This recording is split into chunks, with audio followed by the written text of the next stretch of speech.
We've heard so much talk about voter fraud this year. We wanted to know, what is the track record in Texas for fraud complaints? Investigative reporter Jeremy Rogowski examines the record the past few years and says fraud is relatively hard to find. KHOU 11 Investigates analyzed election fraud complaints to the Texas Attorney General's office going back 5 years. Across the entire state, the agency received 197 during that time.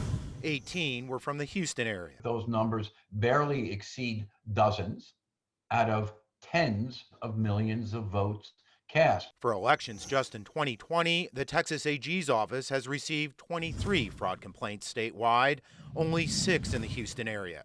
KHOU political analyst Bob Stein. 2020, by all accounts, was probably the most secure election in this century. When you consider the size of our state, 254 counties in all, it's as likely that a person would get struck by lightning that you would find an investigation and a conviction for voter fraud. Records show the Texas AG's office has prosecuted 55 people for election fraud over the past 5 years, with another 37 cases pending.